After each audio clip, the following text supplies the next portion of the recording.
alternative route. Here with me today is Maura Harris, independent operational consultant and principal of Maura Harris & Co. Maura, thank you for joining us today. Thank you for having me. So in your work as an independent consultant, you're working with alternative investors and managers on operational due diligence and advisory engagements. Today, let's talk a little bit about some of what you're seeing when it comes to AI in the context of operational due diligence. So you mentioned using Microsoft 365 AI tools. What are some of the use cases and how do AI agents streamline your review of legal documents and DDQs? Great, this is a good starting point. You actually said the word streamlining, and I think that has a direct implication to time. And I think the bottom line is that AI is giving analysts more time to develop better and stronger opinions, and will continue to do so in the future as it develops more. When I look back historically at ODD, I spent most of my time reading documents and capturing information. It was absolutely exhausting and it was critical. I also relied heavily on my scribbled meeting notes, which were often confusing. This year, I started to incorporate AI in my process. I have 2 use cases that I'm currently working with. The first use case is AI as a junior analyst is providing me with the first draft of an understanding of the terms, the conflicts, the controls, the people, the vendors, etc. Everything you want to know to get off the ground running. AI, the second use case is AI as an assistant. It provides the meeting notes which I do think is going to gain momentum and become more common practice in the future. Similar to the work of junior analyst and any assistant, I am verifying it. I still scribble my notes with every meeting, and I am now comparing those notes with the AI meeting notes. I find that there's always mistakes, could be on either side, but the mistakes are often with information just missing. And so, it's a good learning experience to be able to have 2 sets of meeting notes to compare your notes. But the big picture here is, how did I get started? I am using Microsoft Copilot, and I have created agents in Microsoft Copilot. And agents is basically another word for template. I have created multiple agents that are scanning and comparing documents. I created them, each agent, with the mindset that I wanted to read the document the way I would read the document. And I get the added benefit now that I am using these agents across documents to compare information within each document. I like that term, agent. It's fancier than template. You compared AI output to that of a junior analyst. So what are some of the limitations of AI in due diligence that still require more human judgment? Well, I think we all know AI is not gospel and it must be verified. Similar to a junior analyst, AI needs supervision. AI hallucinations are real and mistakes happen. Just like any junior analyst, the more you teach it, the more you train it, the better it will get. And that said, there are other AI limitations I think we all need to be thinking about. It is first and foremost a technology, and as we all know, technology can fail. The second limitation I think about is that AI is only as good as the information it is consuming. For example, some documents may not be able to be read by AI. And if AI is not consuming the information, the output is not accurate. So we just have to make sure that it is consuming the information we think it is consuming. I think also AI can allow people to become lazy. I think anybody using AI has to be disciplined in their process and in their understanding of what it can do and what it can't do. AI is also a tool. It's hard to put qualitative risk, which is what ODD is, into a box. Yeah, I think it's true. There's a new level of intentionality with using it. So how do you see AI changing the skill set required for professionals that are entering into the operational due diligence area?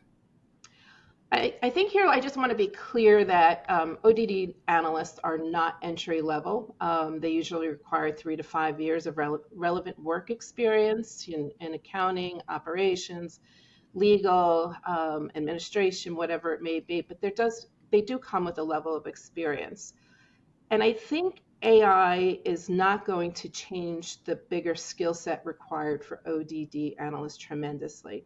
A good ODD analyst, it requires strong soft skills that focus on the details. An ODD analyst has to be curious. An ODD analyst has to be analytical. An ODD analyst has to have good communication skills. I think people entering into ODD will be expected to have confidence sooner than later to lead and manage ODD reviews almost immediately upon starting. There will be no junior analyst level. And I think the big thing here is just having confidence to lead and manage. Uh, I do believe ODD analysts, though, are going to have to sharpen their critical thinking skills. The, they're going to have to, there's that phrase, you have to be able to see the forest through the trees. There will be so many more trees with AI, and you still have to be able to see the forest.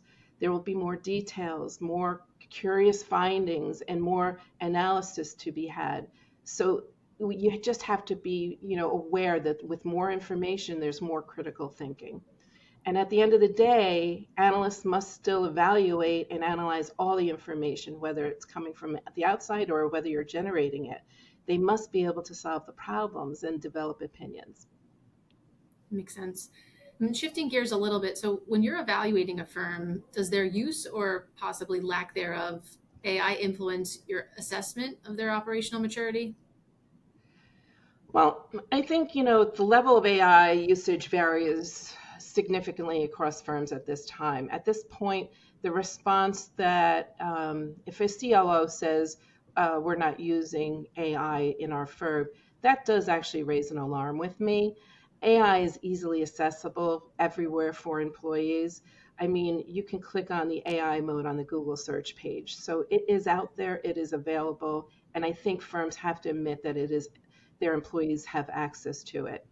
If a COO and CCO is saying that, my impression is that they may not be the right person to supervise capital on a discretionary basis in 2025. Because the question I'm going to ask myself is, what else are they not supervising? Um, at a minimum, firms should have an AI use case policy today, which is the starting point for educating their employees on what they can and cannot do.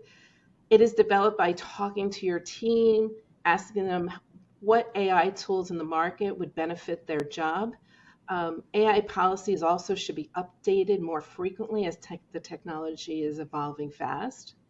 I also think, a COO and CCO should consider thinking of an AI governance committee, which allows employees to submit requests to the committee for approval prior to utilizing an AI tool. It just creates the communication channel between employees and the C-suite effectively.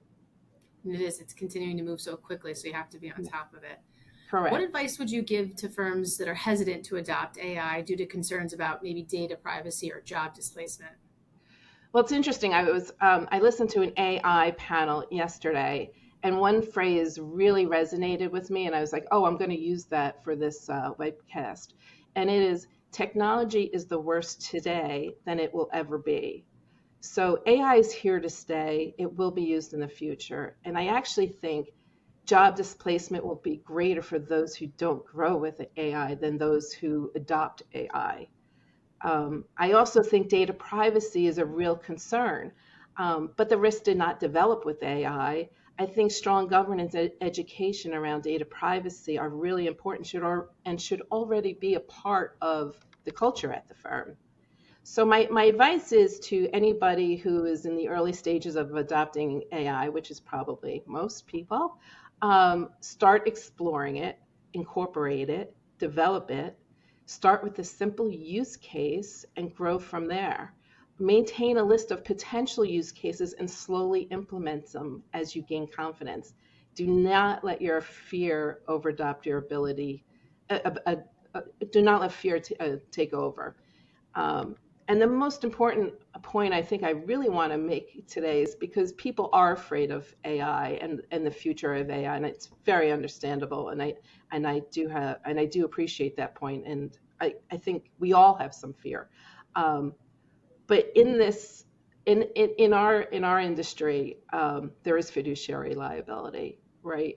Human supervision is critical as a fiduciary to investor capital.